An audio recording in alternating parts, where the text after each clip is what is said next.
The Nuggets are screwed. The Nuggets are so good. The Nuggets are also screwed. The Nuggets are so good. It's been a roller coaster week for the Nuggets, but we're breaking it all down and more here. Dan, play that funky music.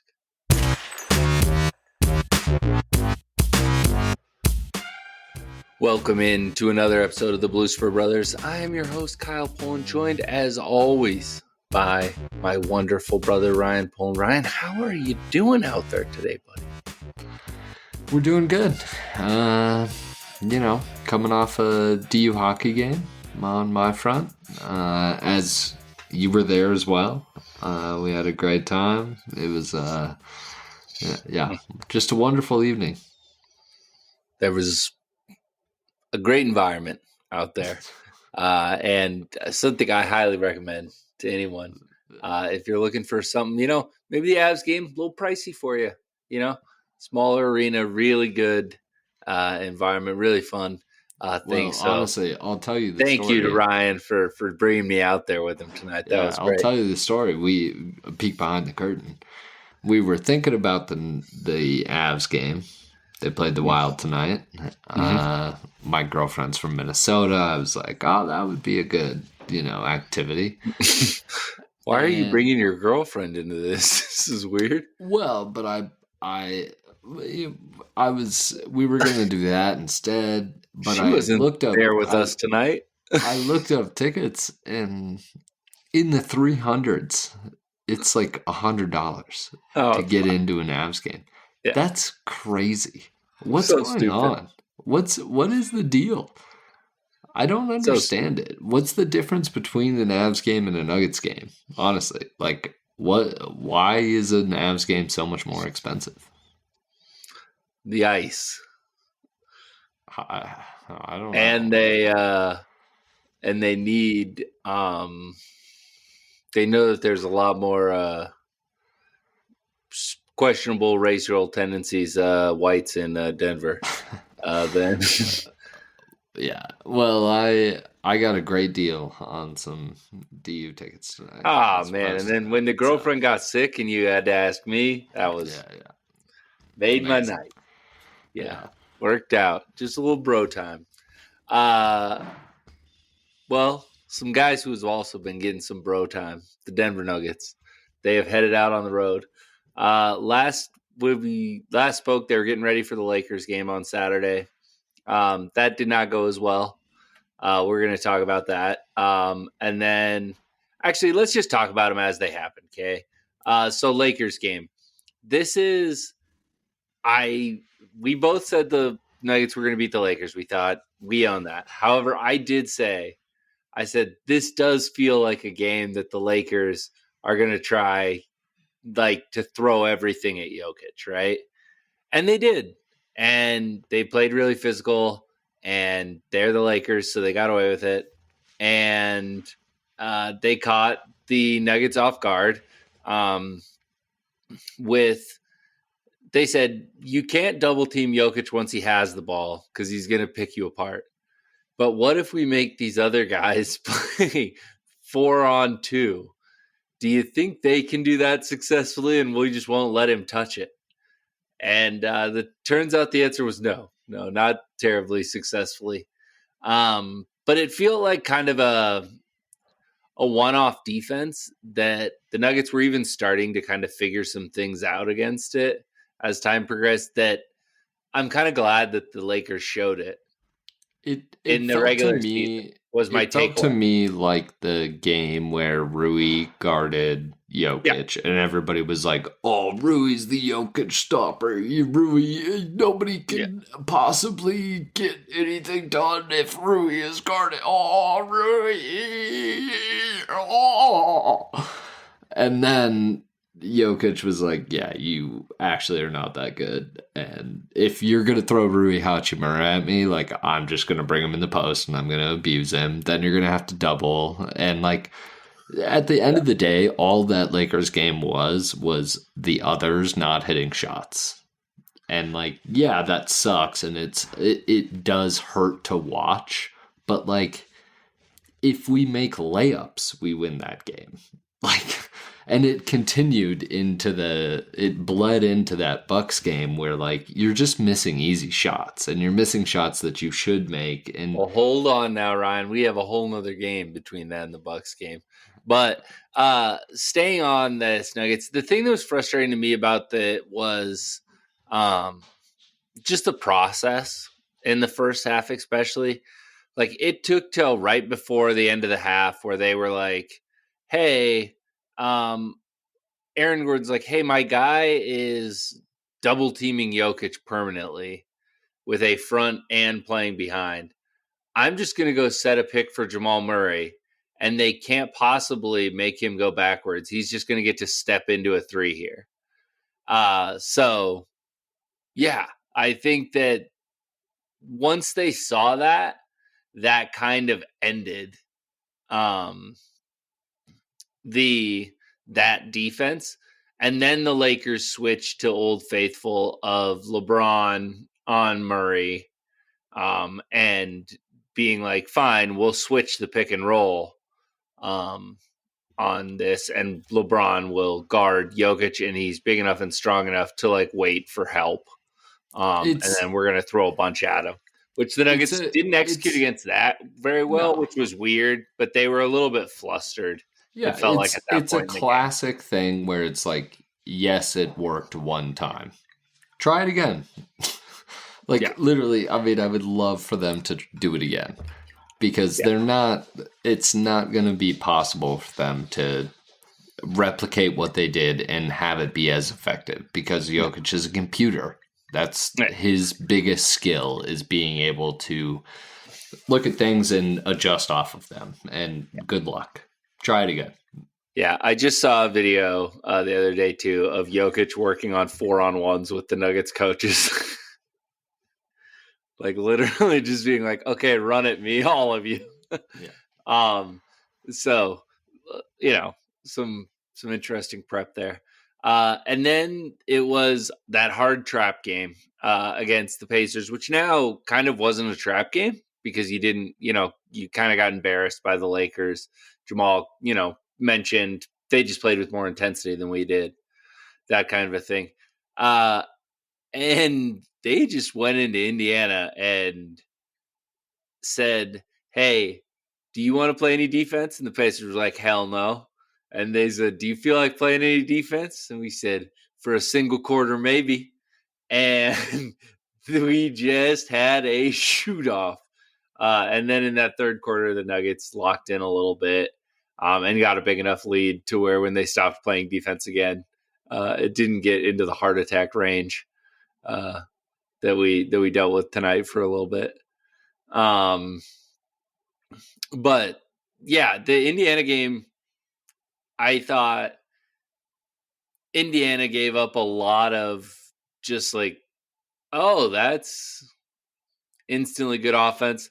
The only thing was I wanted to check in here about if you can remember where your Michael Porter worry meter was after the Pacers game.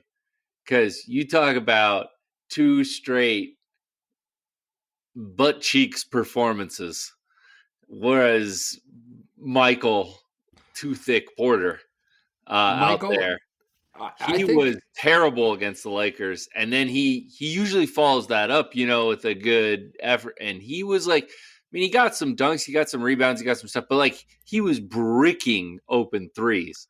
Like they were just one man away doubling Jokic, and we haven't seen a team do that against Porter in years. I think it tells on Nuggets fans a little bit that they're so confident in Porter. Like, what the fuck makes you confident in this guy? Like, literally, what has he done in his career where it's like, oh, this is a consistent 3-point barrage guy? Like, yes, he shoots 40% over the year, but that's going to be inundated by these 3 for 11 attempts like he had the other night. Like, he's made 4 threes since he's come back from the All-Star break. That's not good. You're literally out there for one fucking reason.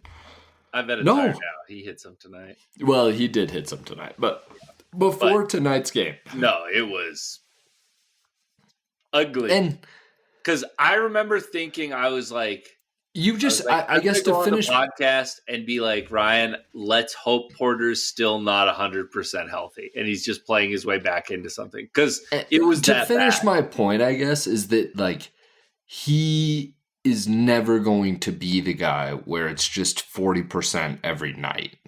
He's going to have nights where he's 80% from 3 and hits 8, and he's going to have nights where he shoots 20% and hits 2.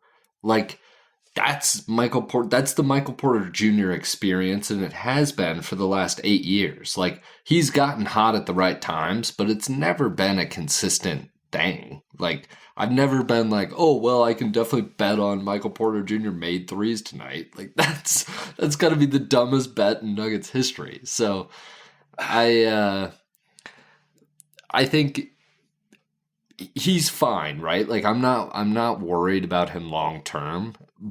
But it's also a little bit of like, yeah, this has kind of been what you've been this whole time. And I mean, he hasn't missed as badly as he missed in these last couple of games. But he looked great tonight. So yeah, nobody's going to talk about it, I guess, is my point, is that like this is such a thing of the moment that nobody's going to be talking about this if he has 2 good games in a row. We're going to forget that this ever happened.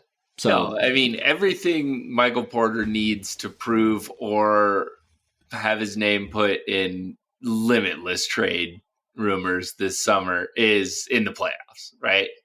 That's where kind of pooped the bed against Minnesota. That's where, like, so everything that needs to be said for the legacy of Michael Porter Jr. one way or another is going to be said in the playoffs. You're right.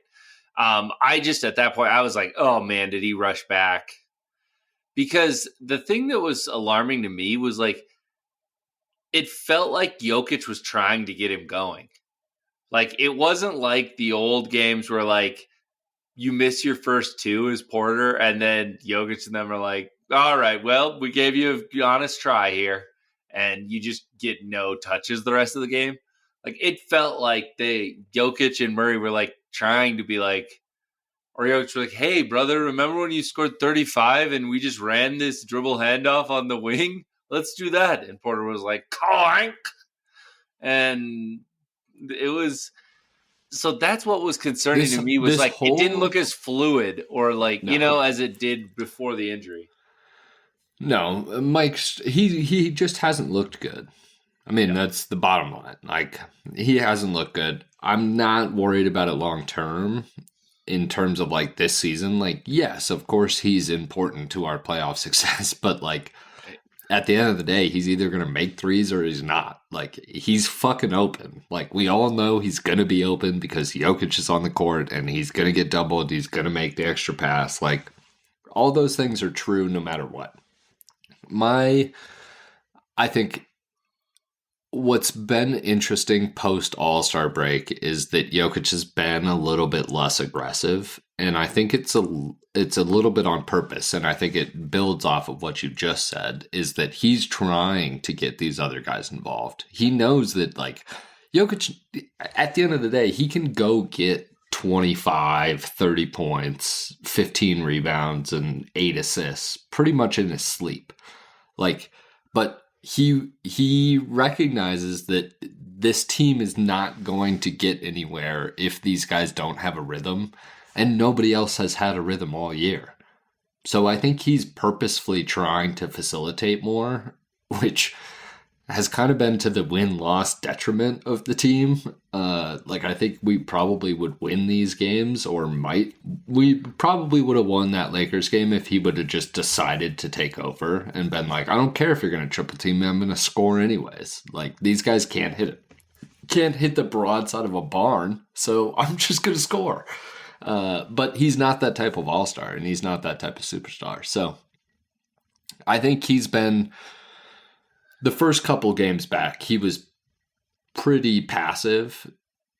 The last couple, it's felt like he's like, all right, well, I can't just let us lose either. I I had a different read on that. I'm interested to hear your take on it. I kind of thought after the Lakers game, Jokic was like, we're on the road against all these Eastern Conference teams who just watched a team triple team me off ball when I was playing in the middle, like at that high free throw line. I don't feel like we've had enough time to implement something that's a good answer to it. I'm just not going to put us in that situation again. Like that was kind of my read on it, and I don't think he's wrong. One, and to your point, it is startling when you can't just get the like calm down basket of like, oh, like here it's Jokic in the post, it's this and that, and the other thing that the refs did, and um, the Pistons the Pistons took it too far tonight when Isaiah Stewart just pushed Jokic in the back with two hands after the whistle. The refs were like, all right, we've let this go too far. But like that after that Lakers game, everyone is just doing everything possible to hit Jokic all the time. And so Jokic also kind of constantly looks annoyed because he's like, stop hitting me. Like, if I hit you back, they always call foul on me, but they let you hit me. So I do think those were the kind of the two factors I saw in why Jokic has been more at the 3-point line. And to be clear, I think Jamal's looked better driving the ball, and I think that's helpful when Jokic brings that big out. So it's another option that hasn't looked terrible. Yeah, I think the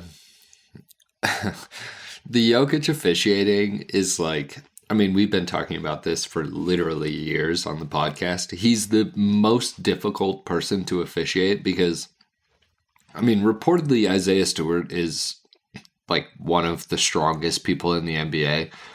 And on that play that you're talking about tonight, when he two-arm shoved Jokic in the back, Jokic like barely moved. Like you have to be. Jokic went down. Oh no! Well, I guess maybe we're thinking about. I'm thinking on the offensive rebound. Like Jokic was going to get the offensive rebound, and Stewart This two-arm was shoved him. defensive. Yeah, well, it's two different things. But I'm just saying, like he tried to shove him, and it was like Jokic took a step forward and kind of like threw his arms up to the ref and was like, "Well, I mean, what are you gonna?" And they called it, but it's like he's so strong and so gifted that it's difficult to officiate. So I don't think it's that hard. Hey Ryan, call me. You're gonna be the head of officiating. I'll be David Stern if he was still the commissioner of the NBA. Go ahead. Yeah, David. Hi. Hey, thanks for calling back. Hey, why the fuck are we letting Jared Vanderbilt bump and grind the best player in our fucking league on national TV? If you don't throw him the fuck out of the game next time and tell him to get his hands off my Serbian sweetheart, I will butt fuck every single one of you. All right, well, sir, I don't know if you knew this or not, but he had 35, 20, and 15 at the time. I don't give a fuck. We have to not call fouls. But that is the thing.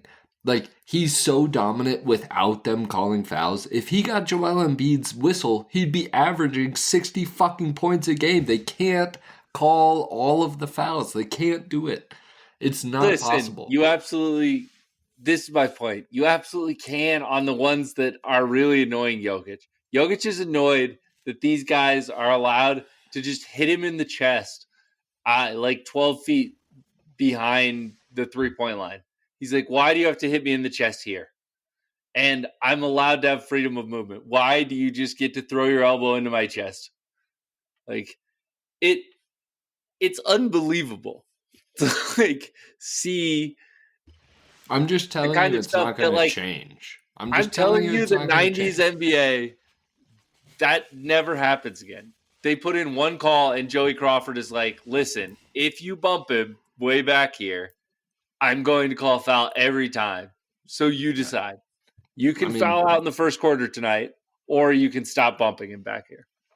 I guess my point is, like, as Nuggets fans, we can either decide to be angry about this, or we can decide to just, like, it is the way that it is. And it's not going to change. It's been this way for 4 fucking years. Like, what are you expecting to change? Honestly, like, what do you think is going to be the light bulb moment where they're like, oh yeah, he has been getting restricted this whole fucking time?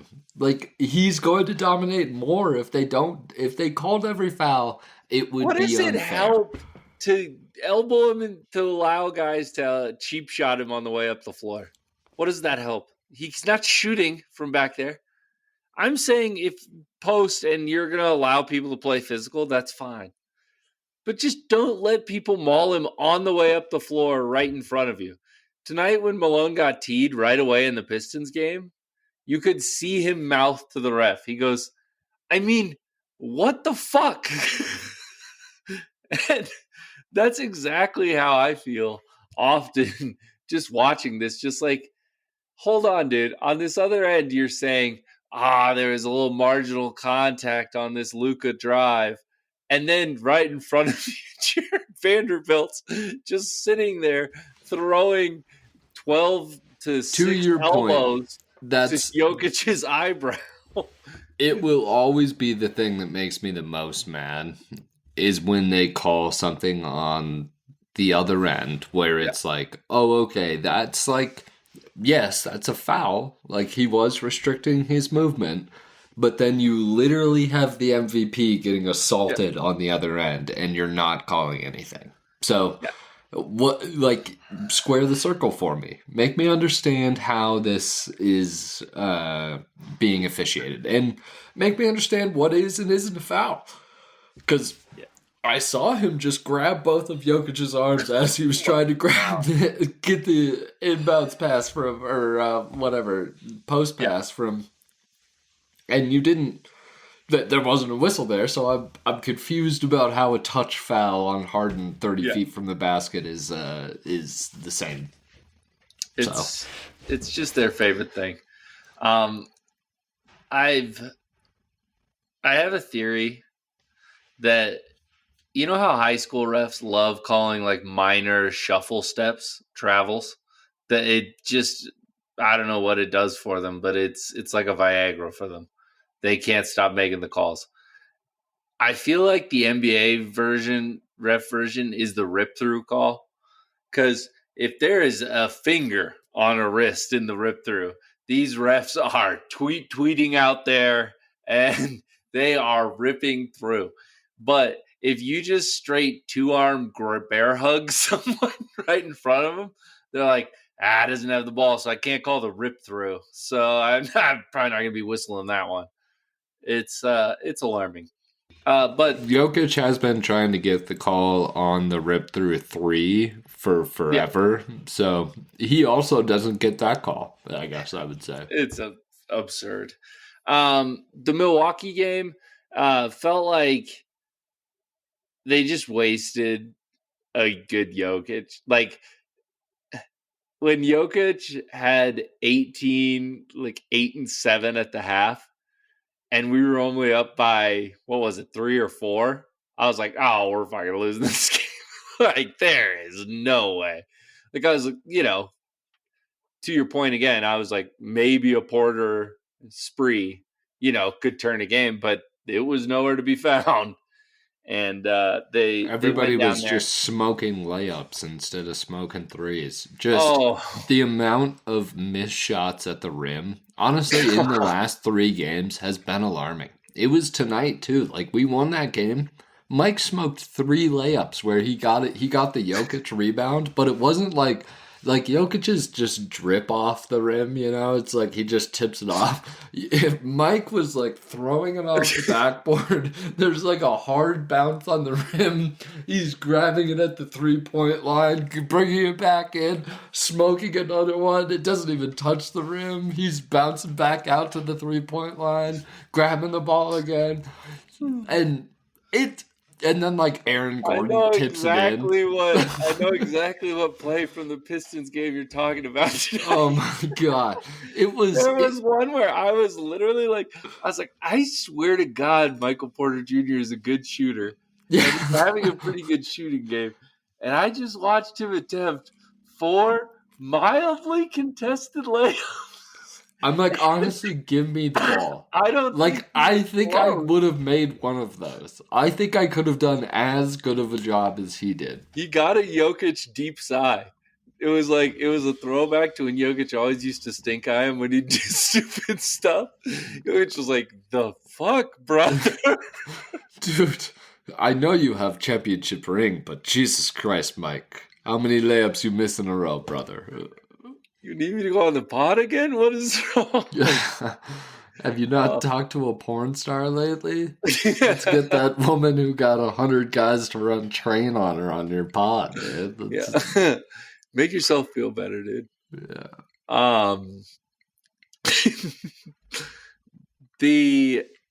So the Milwaukee game was interesting to me though. In terms of it just felt like they made a really concerted effort to not let the Nuggets get cheap transition points because Giannis is a freak and is always back there. And it did feel like our offense suffered a little bit with a constant. And obviously, like Giannis is a one of a kind. Like you don't see that anywhere but there. But it did make me think of some like Jaren Jackson possibilities or some of those where it did feel to eat up some of the easy role player shots. Yeah. I don't know that I learned that much from the Bucks game. I think it was kind of an outlier performance from them. I mean, Dame looked like Portland Dame out there. And like Giannis has been having a good, but their others are the reason they won that game. You know, our others are the reason we lost that game. So I didn't read too much into it. I get what you mean in terms of like just having a super athletic guy that Christian can't bully at the rim. That does change things. But I don't think it made me rethink any of the Western Conference matchups. Okay. And then tonight, a few quick things. All right. I'm just gonna rapid fire a few things and then you talk about whatever speaks to you from it. First off, the way that the first quarter was officiated was one of the wildest performances I've ever seen from an officiating crew. When she missed the Christian Brown getting raked across both of his arms right in front of her, and you see her have the audacity to go. They were terrible. Two, Russ's energy absolutely got the Nuggets back into that Milwaukee game and like in the lead. And he just like changed the energy of the game for the Nuggets. But the second half of the Milwaukee game into tonight, there have been some adventurous forays into the paint from Russell. There was one tonight where he took off in the air at kind of a mid-range point and then was going towards the rim, tried to throw it backwards. It got deflected in the air. He jumped up, but it was too far out of bounds. And he came down out of bounds. Was a personal favorite tonight. Russ, I think we need to keep him on a strict, you have to play a certain amount of minutes. Otherwise, he has this pent up energy and it's not good for him. We need to keep him more active during the All-Star break. But who I'm not asking this in like a clickbaity way. Like I don't want this to turn into that, but another constant Blucifer Brothers viral moment. Who are you starting? Like Because I think it's a real question. Christian. I think I'm starting Russ. No. The more minutes Christian understands how to run within the Nuggets system. Russell Westbrook does not give a fuck.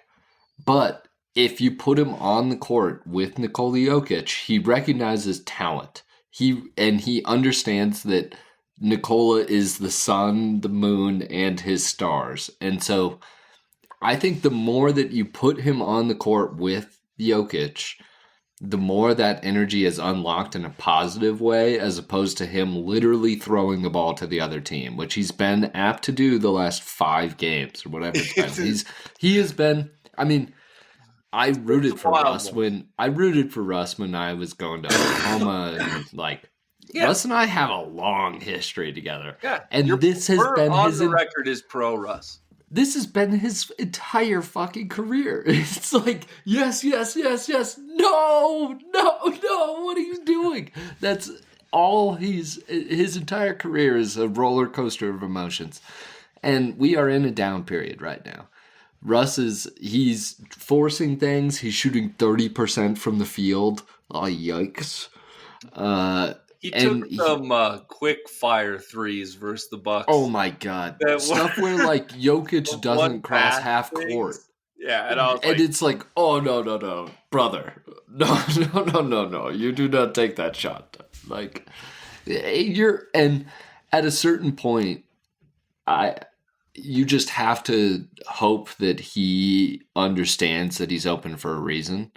But I think the more that we can play him with Jokic, the more he's apt to understand that. Like, Jokic has this extra pass quality with. Dog.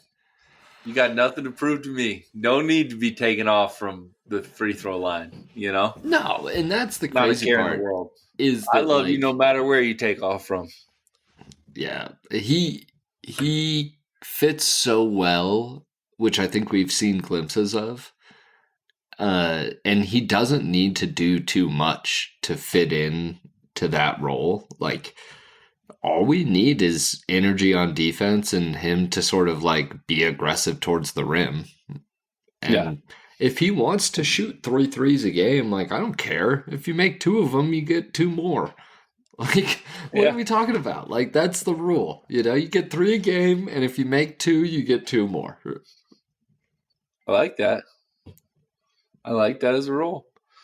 And then the other big takeaway from tonight was, good Lord, is Christian Brown not scared of anyone on Detroit? There were some ones where we were just, when they went on their first run, they were just throwing it ahead to him, and he was just like, yeah, I'll Euro from here. Like, I'm going up with this. Yeah, there are 3 guys back, but no worries. I got it. All right. Malik Beasley is not going to get in my way. Yeah. And then also, that Pistons team just has an absolute shit ton of good role players. They're unbelievable. Can they loan us one? Like, for the love of God, you're going nowhere. Like, we should get to take one from the Pistons. Like, and, you know, obviously they have their young guys with Cade and with Thompson. But every other guy they were bringing out, I was just like, oh, that's a pro. Oh, yeah, that guy's been around a while. Like, you see why they went on a little win streak and why they've been effective. It was cool to see. They're a live Eastern Conference betting team. Like, that first round of the Eastern Conference playoffs, that team is going to give somebody the business. No. Who are they going to play? They're still in like the 7 to 10, right? I don't think so. I think they're like the 5th seed right now. Oh my Jesus. The Eastern Conference. Oh, Joel. Well, Paul. R.I.P. Man, we can't even. Paul George. You guys ought to be ashamed of yourselves. Yeah, they're the 6 right now. Yeah. But they're only a game back of Milwaukee in the 4. Like, Lord. that's a race, dude. It's crazy. I mean, they could play Indy in the first round. Like, you don't think the Pistons could beat Indianapolis? Yeah, they could definitely beat Indianapolis. Do you think they could beat the Bucks? No. It's a tough matchup. What about? Well, they got to get out of that. Like The 6. Knicks. Yeah, the Yeah, Knicks, no. I The Celtics, no. Cavs, no. I'm not as big of a believer of the Knicks as I probably should be, but like if that was a series, I think I would take the I think Pistons the just because the Garden just value. wins you. The value is there on the Pistons, though.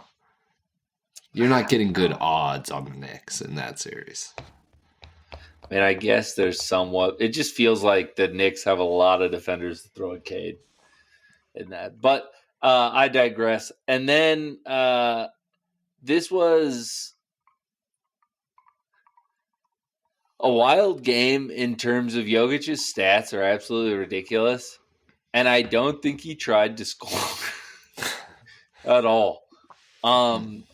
And to your point, I kind of like your, your insight is as to, maybe he's trying to get some guys going, give some guys some space, knowing that, hey, the 2-star system when other people were out injured worked pretty well for us. I need to kind of let Jamal and Porter get going, and I'll get mine as I need to approach. Plus, maybe not having a great answer with not having a break here. It's something to think about. What do you expect in this Celtics game now? Now they have a few days off. I think it's Sunday though. It's Sunday afternoon in Denver. I think it's like Sunday 10 a.m. I expect. What do I expect? It'll be close. I think it's going to be a close game. Really? These typically aren't, so I wouldn't be shocked if we blew them out. Or I think we kind of got pissed because the narrative coming out of Milwaukee has been like, okay, this team can't beat good teams, right? Like that. Yeah. We're 500 essentially against teams that are over 500. Like it's not good. No. So I'm hoping that they take that a little bit personally and are like, we need to show up for these next couple road games. Yeah. But I think it's going to be a close game. The Celtics are also filthy. Like, they're really good. And they're going to be pissed after that Cleveland game. Yeah. And the start that they got off to in that game to blow that game is... The nice part about playing the Celtics and why I think they're not as dangerous this year is like if they're not hitting threes, like I watched, I can't remember who they were playing, but they were missing threes and they did not stop shooting. Like it was just a barrage. And so they can shoot themselves out of games a little bit where it's like, all right, you shot that 3 with 3 seconds left on the shot clock. Like, Jokic just gets another possession. Like, I don't think that's going to end up well for you in the old plus minus. So, unfortunately, I've watched the defensive integrity of the Nuggets closing out on shooters this year. So that does give me pause. No, and that will be the thing that kills us, right? Like they're gonna live and die by the 3, and can't have brain farts against the Celtics. We will let them live and die. See if you go down, like that's how you get just smoked out by the Celtics on national TV. Yeah. So I think it's a good defensive test. Like you said, it's not that the Celtics run crazy complicated stuff or any of that, but if you fall asleep for a second, they're going to put up a 3, and if the percentages say they make enough that it becomes pretty hard to beat them. So I think to your point, this is a game where if it comes down to like hey, we're making both teams execute, I like the Nuggets in that. But if it's a like, oh, we're both going to play a little loose out here, you're going to lose by 18 to 20 if you're the Nuggets. Like, this has to be a disciplined effort here. Yeah. Barring, obviously, really bad shooting from this others, which, to your point, like, does happen to them every so often. But I think that's a good test. And, I mean, if you win that game, all of a sudden, you did everything we wanted you to do, right? Like, yeah. Well, it wasn't the way we thought it was going to happen. No, but you dropped one on this right. on this Eastern Conference road trip. Like, you're pretty okay with that. I mean, if we beat the Celtics and the Pistons back to back, that's pretty good. Yeah. So I'm still optimistic about the team. I don't feel any differently than when we recorded pre-Lakers game.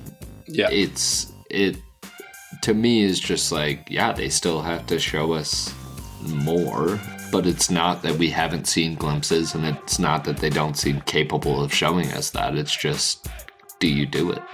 Yeah. Yeah, it'll be interesting to see. But we will be back next week. We have lulled Professor Dan into a state of deep serenity. And so we must go now. For he is one with the podcast, and the podcast is one with him. So I'm in this place in you, and you are in this place in me. We are one. When you're right, you're right. Please like, subscribe, and 5-star reviews to all your friends. We'll see you next week on the Blucifer Brothers. Bye. Blucifer Brothers is a Crab Shell Media podcast. Pussy boy.